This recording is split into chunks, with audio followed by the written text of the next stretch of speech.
After 19 seasons, David Ortiz is calling it quits. Hear what players around the league have to say about his final campaign. Major League Baseball is making some changes on the base paths. See what's in store for America's pastime. And managers are the ones who make all the big decisions on the field, but what exactly does a Major League coach do? All that and more as we take you inside the Grapefruit League.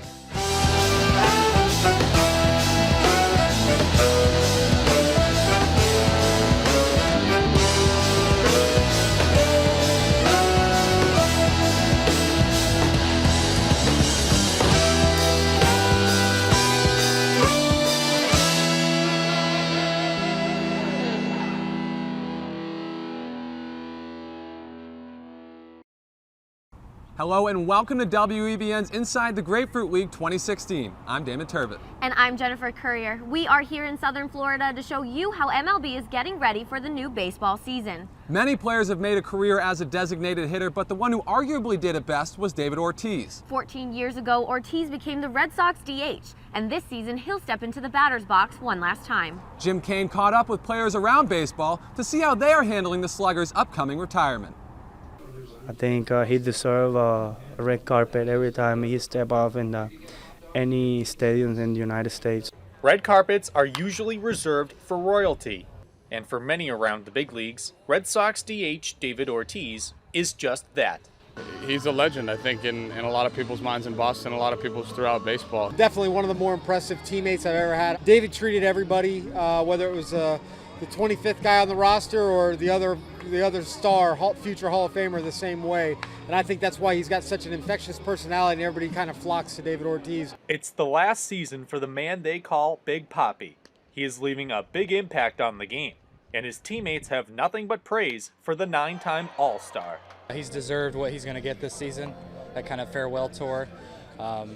And I'm excited, hopefully, to be a part of it all year, and we're looking forward to trying to send him out on a high note. He's a great player, great teammate.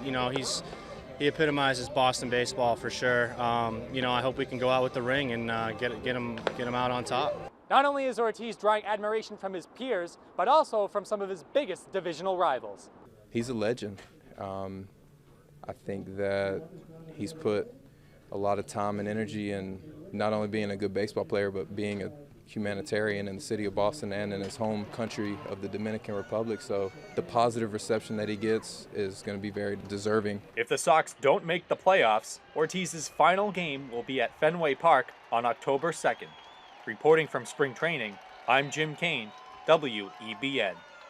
There's only one thing that separates the American and National Leagues, and that is the designated hitter. But that might not be true for much longer. Commissioner Rob Manfred has warned that he could see the National League adding the DH. Our reporter Maria Santora got a closer look at how players and coaches believe the game would change.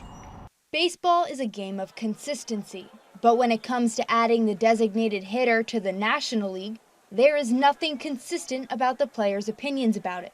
For countless years, both current and retired players have seen the American and National League played with two different systems. So when it comes to smoothing out the last significant difference between the two leagues, no one seems to see eye to eye.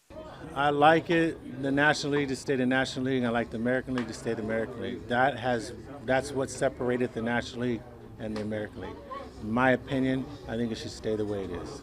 I don't care what they do, but let's do the same rules at each league. If you want to have the DH, let's put it in both leagues. If you don't want it, let's take it away. But I would be okay with watching the pitcher hit. I kind of like that, but if it means I don't get to watch David Ortiz, then I'm all for the DH. So I can go either way here. I just think it should be a uniform rule for each league. It's not just the players who are feeling the impact of the proposed rule change. Coaches and managers alike will also have to adjust their own strategies. I appreciate the National League style and the way that we have to go about thinking how the game's going to play out and how we use our players. I like it. I like the idea that the pitcher has to hit. I think it gives a nice little, mix on the game, and especially for the managers, it kind of brings the manager into play a lot more so than in the American League. The National League game's a more pure baseball game, and everything factors in. The manager has more control over the game, and it can be won and lost by just how they manage. It's a lot better game, and it's more pure baseball. It all boils down to one question. Do we want to see pitchers like Felix Hernandez hit grand slams, or watch legends like David Ortiz hit 28 homers a season well into their 40s? The answer to that question may be coming a lot sooner than many anticipate. Commissioner Rob Manfred said this topic could be settled in the upcoming collective bargaining agreement negotiation, with implementation taking place as soon as 2017. In Florida, for WEBN, I'm Maria Santora. As Ortiz gets ready to say goodbye, a new wave of talent is crashing through Major League Baseball. Almost half of last season's wins above replacement leaders were 25 or younger, including National League MVP Bryce Harper. Harris Rubenstein took to the field to determine what all of this means. A youth revolution seems to be taking over baseball. It's every manager's dream to have a young superstar who is under 25 years old and able to lead your franchise into the next decade. Now, almost every team has found that man, and it's raising eyebrows across the league. Well, I think they bring so much to the game. I mean, you know, you see a guy like Derek Jeter that was probably the one of the big faces of baseball for so many years, and he decided that it was time to retire, and maybe it opens a door for a Harper, for a Kiermaier, for those guys to come through, Mike Trout. So there's nothing wrong with the youth movement that's going on. They bring a lot of energy to our sport, and they do some exciting things. I think it's great. You know, I like the next generation.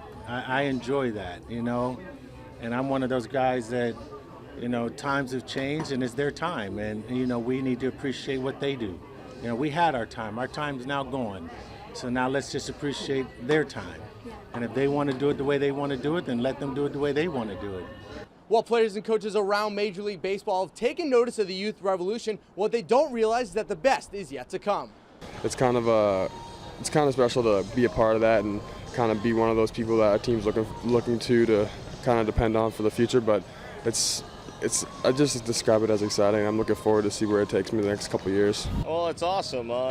It's guys that work their tail off from the moment they get drafted on, and you see guys like Chris Bryant, like Bryce Harper, like Mike Trout, and it'd be awesome to be a part of that list, that elite group of players that, you know, started their prime at a younger age than the large majority of ball players. So if I can be a part of that group, I'd definitely be honored. The MLB is also hoping this youth revolution can attract the younger viewers the league desperately wants. Teams stacked with these young stars like the Cubs and Astros are hoping to lead Major League Baseball into a new era. For WEBN Sports, I'm Harris Rubenstein. Switching teams is more than just putting on a new jersey. It's life-changing. Players pack their bags and find a new place to call home, and that was the case for numerous free agents. I asked them how that transition has been going. Baseball is not just a game, it's a business. MLB rosters are like revolving doors. That means players come and go, and sometimes even come back again. You know, obviously to come back down here, you know, where you've done spring training so many years and know so many guys from the coaching staff to whatever, you know, it's nice to be able to be here and be with them. Atlanta Braves first baseman Jeff Francoeur returns to the city that he spent his first 4.5 seasons in. Now at age 32, his first spring training back with the club is a little different than the first time around. It's different, but it's fun. You know, now they're the ones giving you a hard time about having to go home to kids and stuff. When you used to do that, you know, that's nice and real comfortable. Like Francoeur, Philadelphia Phillies outfielder Peter Borges is no stranger to fitting into new clubhouses. Being that it is his third major league stop in 7 seasons, the adjustment process has been a simple one. It's always fun to open up in a new place and with a new team and try to go out and win and have fun. It's been easy, you know. I think there's a lot of new guys in here, so it's not like I'm the only one. And I'm getting to know everybody. Everybody's just good guys. It's fun to play with these guys. But the adjustment isn't as easy for those unfamiliar with change. Personally, for me, it's been a little bit of a different experience coming from a new team. Personally, on the field, it hasn't been going the way I wanted. But the right group of guys can make all the difference. I mean, there's a lot of new faces, a lot of good young talent that's been here so far, and it's going to be an interesting season. Players weren't the only ones on the move this offseason. The Red Sox made a change in the broadcast booth. Tim Neverett has been calling baseball games since he was 19 years old, and now he gets to do it for his hometown team. So it's a great group, and I'm considering myself to be, you know, one of the luckiest guys in baseball for having this opportunity. Tim Neverett is the new voice of the Boston Red Sox. This season, he'll take over as WEEI Sports Radio's play-by-play announcer. It's interesting. It's kind of like drinking out of a fire hose because you have to learn a lot of new names and faces behind the scenes. Those are the people you work with and around all year. The players, you know who they are, then now you have to get to know them, but you can't do it all at once because you'll wear yourself out and you'll wear them out. Neverett grew up in New Hampshire and has spent the last 7 seasons calling games for the Pittsburgh Pirates. But when the opportunity in Boston came up, it was a tough one to turn down. I decided to take the job after going back and forth for a while. I had a great job with the Pirates. Love the job with the Pirates, love the people I work with. But the Red Sox is a little different because that's home. Neverett's duties officially started in February when he joined the team in Florida for spring training.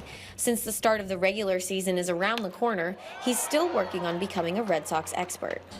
It's a wonderful opportunity. It's a hard job. There's a lot of expectations, a lot of time commitment, obviously with the type of job that it is, but you know, it's a lot of fun. The Red Sox home opener is on April 11th.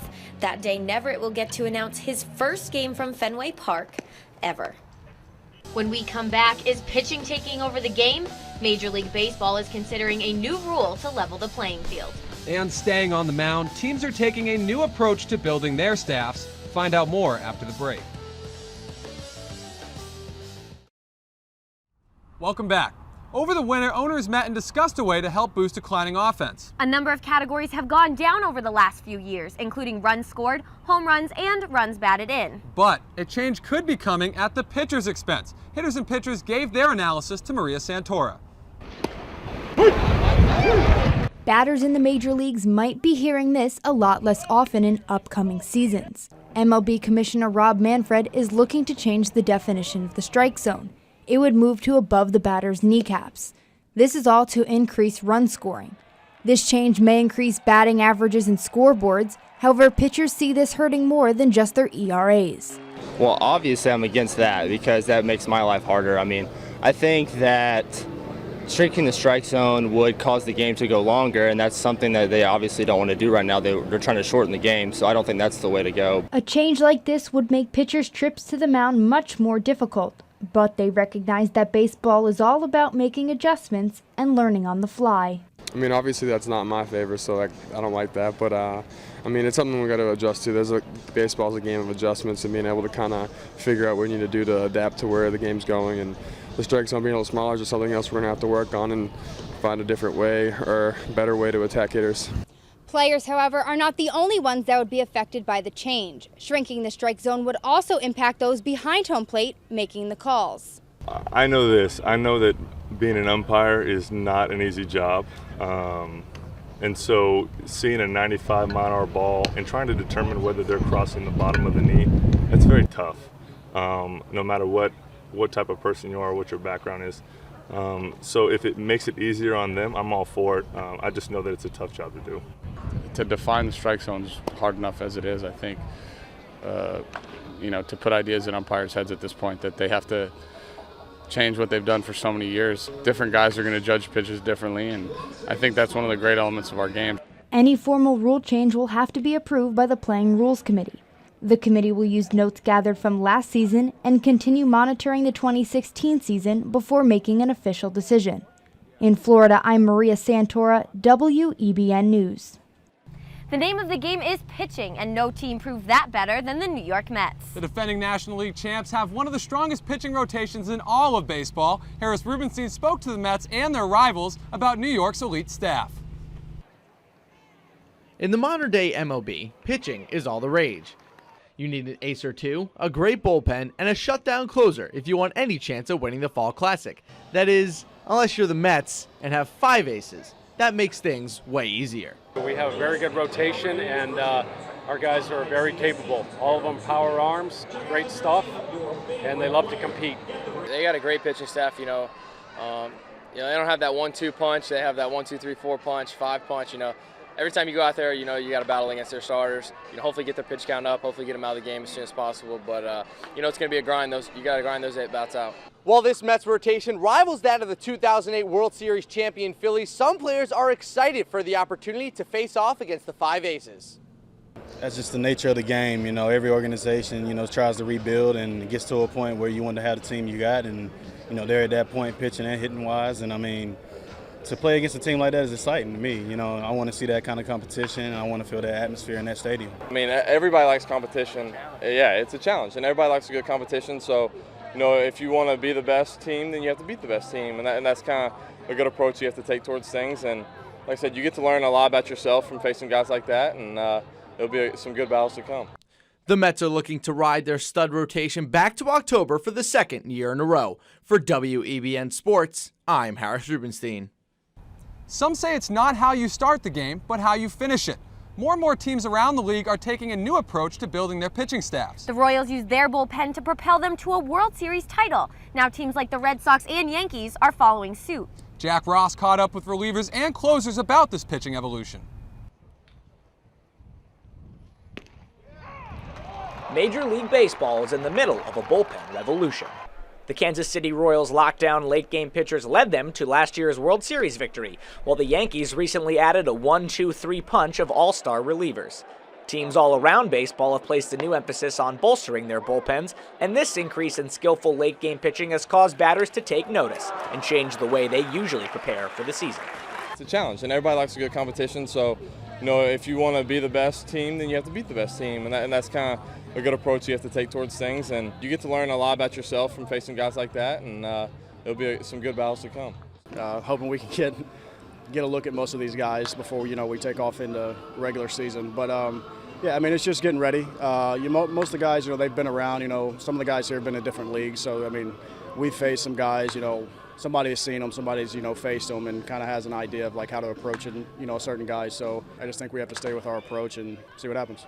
But it's not just players who are learning to face a new type of late-game pitching. Coaches across the league are changing their game plans to combat these big, bad bullpens. I think bullpens are a huge part to helping win games, not just World Series, just win games. And the more effective guys that you can have there at the back end, and the trust that they can go close out tight games. We know as a team in the American League East, we're going to be playing a lot of close games with the Yankees, with the Red Sox, and the others. So having that strong bullpen helps. It's the same for any club. You gotta get these guys ready based on who you're facing, what they have, and give them a plan, give them an approach, prepare them, each guy individually, with what they want, what they need. Bullpens around the league are getting better and better, so teams like the Rays and Braves will look to their best hitters, Freddie Freeman and Evan Longoria, to play more important roles in the later innings of games. For WEBN Boston in Orlando, Florida, I'm Jack Ross. Ruben Tejada and Jung Ho Gong. Last year, both of their season-ending injuries had one thing in common: second base. Both players were taken out by runners sliding into second, and this season, umpires will be cracking down on these dangerous slides. I caught up with middle infielders about this rule change. Baseball is not a contact sport, or at least it's not supposed to be. And after a pair of serious injuries in 2015, the MLB has made rules to ensure the game stays that way. I think what they're trying to do is keep guys on the field, and the fans want to see the talent. So, when you're seeing Posey or whoever get taken out of the plate or at second base, that's disappointing to the brand. The rules now state that a player must make contact with the ground before sliding into the bag.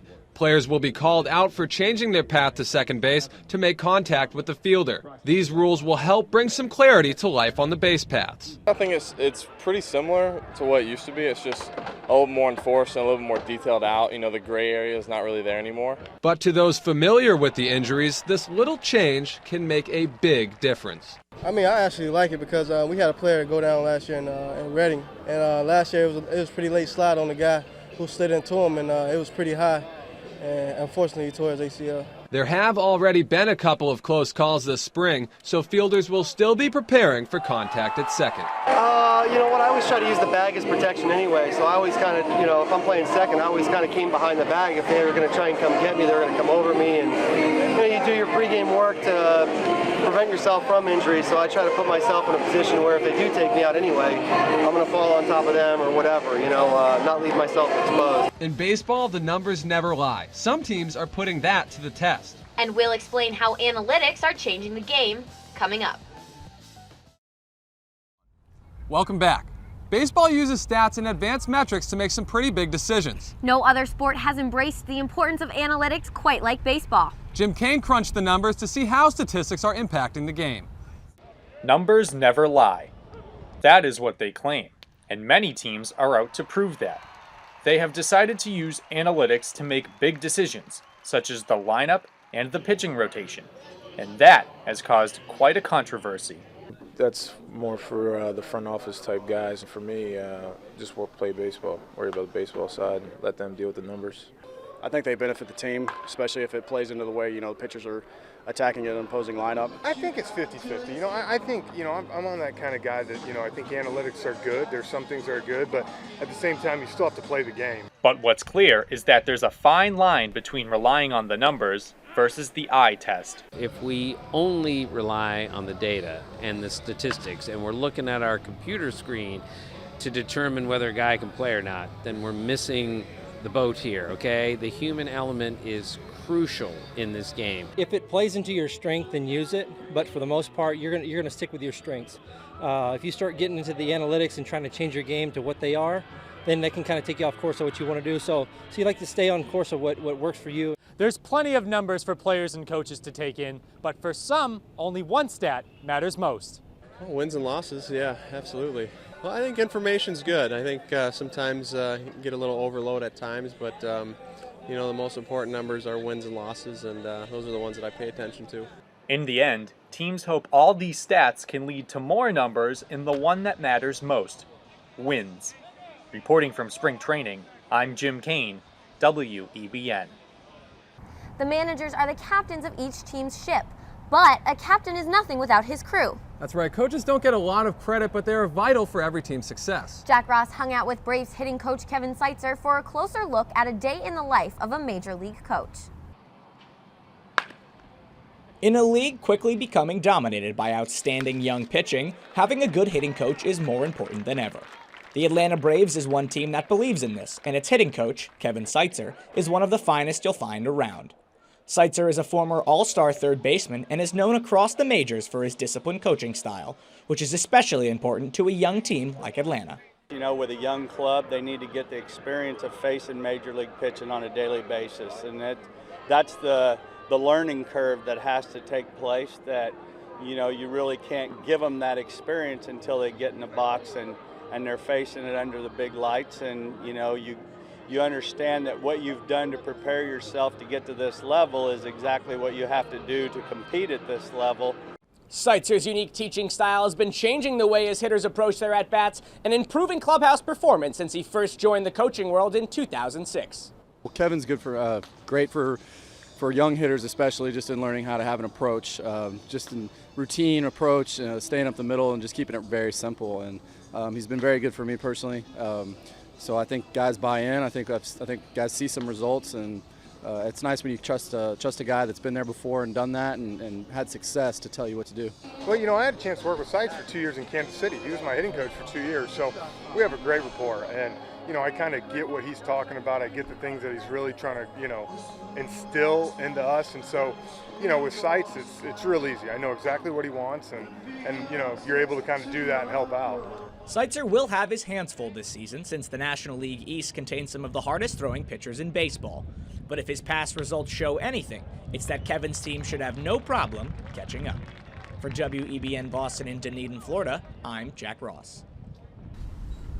I'm coming home, tell the world I'm Not so fast, Damon, and keep your day job. Opening day is around the corner, but these teams won't return to their home ballparks for another 3 weeks. And no matter how many years they have been in the league, it's a day every player looks forward to. I asked players why the home opener is so special.